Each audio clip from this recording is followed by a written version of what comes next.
Good morning प्यारे बच्चों। आज की डिजिटल क्लास में आप सबका स्वागत है। यदि आपको मेरे वीडियो के नोटिफिकेशन ना मिले तो आप मेरी चैनल में सर्च करके मेरे वीडियो देख सकते हैं, और यदि नोटिफिकेशन ना मिले तो आप है वो मेरे वीडियो अपनी यूट्यूब की होम स्क्रीन पे भी सीधा देख सकते हैं। तो बच्चों, पिछले वीडियो में हमने सीखा था हिंदी कक्षा 6 का पाठ नंबर 8। पाठ का नाम था राजा का हिस्सा। इसका स्वाध्याय हम सीख रहे थे, यहाँ तक का स्वाध्याय हमने सीखा था। आज के वीडियो में हम इसके आगे का स्वाध्याय सीखेंगे। आगे का प्रश्न है, प्रश्नों के उत्तर लिखिए। तो सबसे पहला प्रश्न है, राजा भोज ने भ्रमण करते हुए क्या देखा? भ्रमण करते हुए यानी घूमते हुए।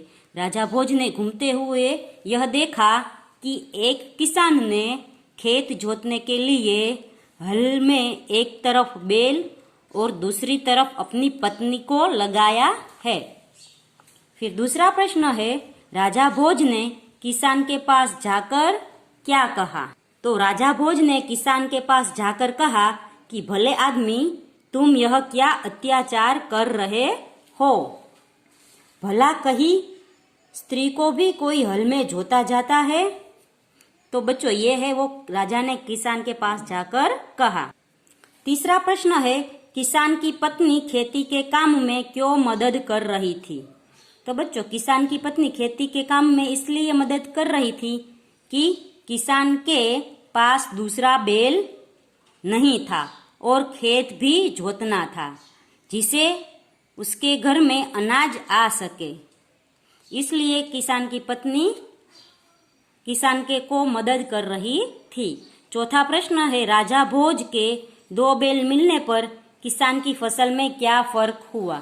तो राजा भोज के 2 बैल जोतने पर किसान की फसल में इस बार किसान के खेत में अच्छी फसल उगी। फिर पांचवा प्रश्न है, किसान शर्मिंदा क्यों हुआ? तो जब उसे पता चला कि राजा भोज ने खुद उसका खेत जोता है तो वह यह सोचकर शर्मिंदा हो गया।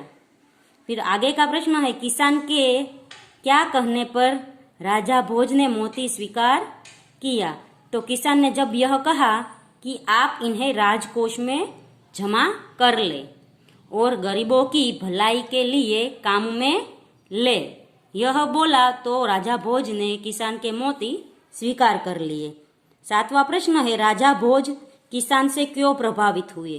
तो राजा भोज किसान से प्रभावित हुए क्योंकि किसान बहुत उदार था और सिर्फ अपनी मेहनत का हिस्सा ही रखा।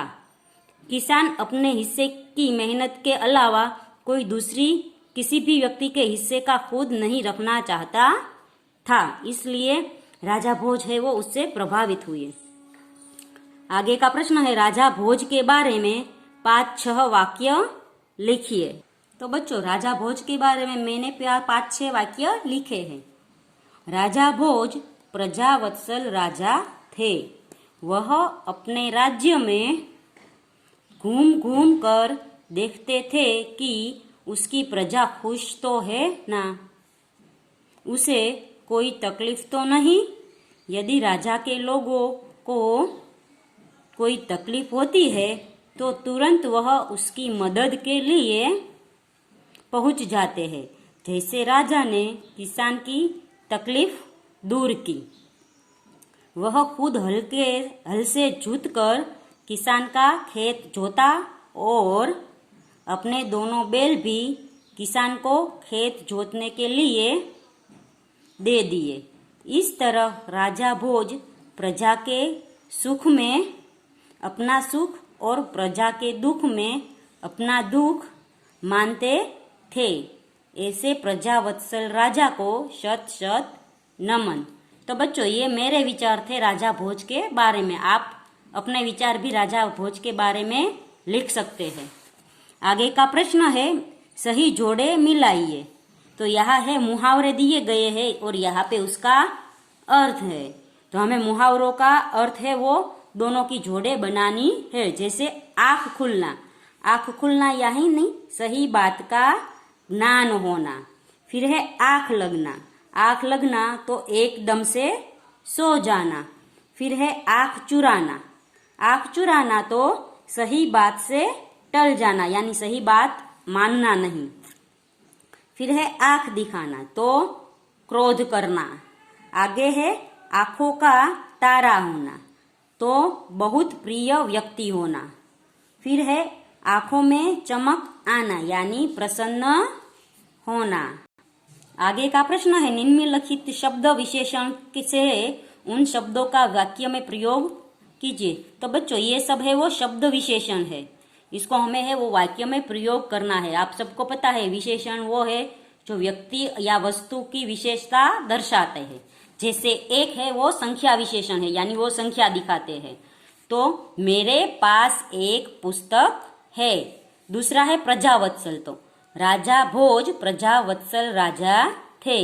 तीसरा है बड़ा, तो राधा के पास बड़ा मकान है। फिर चौथा है होनहार, तो मोहन होनहार लड़का है। फिर है मीठा, तो मैंने बहुत मीठा लड्डू खाया। आगे है सरला मेहनती लड़की है, तो मेहनती है वो क्या है उसकी विशेषता। तो बच्चों हमने देखा कि विशेषण उसे कहते हैं जो व्यक्ति या वस्तु की विशेषता दर्शाते हैं। जैसे एक है वो संख्या विशेषण है, प्रजावत्सल है वो भाववाचक विशेषण है क्योंकि उसे भाव प्रकट होते हैं, मन के भाव प्रकट होने वाले हर्ष, शोक, दुख, मोह, लागणी के भाव होते हैं तो भाववाचक विशेषण कहते हैं। बड़ा है तो वो गुणवाचक है, होनहार है वो भी गुणवाचक है। वैसे ऐसे ही मीठा और मेहनती है वो भी गुण दर्शाता है, इसलिए उसे गुणवाचक विशेषता कहते हैं। आगे एक चित्र दिया गया है और इस चित्र में से हमें है वो एक परिच्छेद यानी एक फकरा लिखना है। तो ये चित्र है एक गांव का है जहाँ लड़के और लड़की स्कूल जा रहे हैं। एक आदमी है वो खेत में फसल काट रहा है। कुआं है, गाय है, मंदिर है, मकान है, ये सब दिख रहे हैं। तो बच्चों इससे मैंने लिखा है यह चित्र गांव का है। गांव में घर, मंदिर, खेत, कुआं, बेल, वृक्ष, हरी घास आदि दिखाई देते हैं। आसमान में बादल और पक्षी दिखाई दे रहे हैं। एक लड़का और लड़की पाठशाला जा रहे हैं। गाय हरा घास खा रही है। किसान फसल काट रहा है। यह गांव का बहुत ही सुंदर चित्र वर्णन है। चित्र वर्णन यानी हमें है वो चित्र में से वर्णन करना है। आगे का प्रश्न है निम्नलिखित परिच्छेद का अपनी मातृभाषा में अनुवाद कीजिए। तो इसका मैंने गुजराती में अनुवाद किया है। जैसे राजा भोज ने रथ रोका, यानी राजा भोजे रथ रोक्यो और किसान के पास जाकर कहा અને કિસાન પાસે જઈને બોલ્યા અથવા કહ્યું। આપણે કહ્યું લખશું અથવા બોલ્યા પણ ચાલશે। કહ્યું ભલે आदमी એટલે કે હે સજ્જન માણસ तुम यह क्या अत्याचार कर रहे हो, કે તમે આવું અત્યાચાર કેમ કરી રહ્યા છો। भला कही स्त्री को भी हल में जोता जाता है। આમ પત્નીને પણ હળ સાથે લગાડી શકાય છે। તો બાળકો આ બે લાઈનનું મેને ગુજરાતી કરી દીધું। હવે આગળનો પ્રશ્ન છે बक्से में से जो शब्द कार्ड है उनको शब्दकोश के क्रम में लिखिए।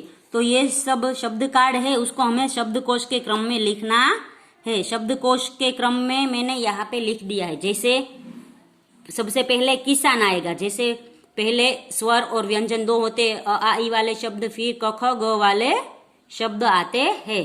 तो किसान सबसे पहले आएगा, फिर खेत आएगा, आगे प्रजा, फिर प्रसन्न आएगा। ये दोनों प्र वाले हैं, पर यदि दोनों प्र वाले हैं तो हमें दूसरा अक्षर देखना है। तो ये ज है और ये स है, तो ज पहले आता है इसलिए प्रजा पहले आएगा और प्रसन्न बाद में आएगा। फिर है फसल, आगे है बैल, आगे है राजा और फिर उसके आगे है स्त्री। तो बच्चों यहाँ पर है वो हमारा 8वां पाठ खत्म होता है। अगले वीडियो में हम पुनरावर्तन 2 सीखेंगे। तब तक के लिए गुड बाय, टेक केयर।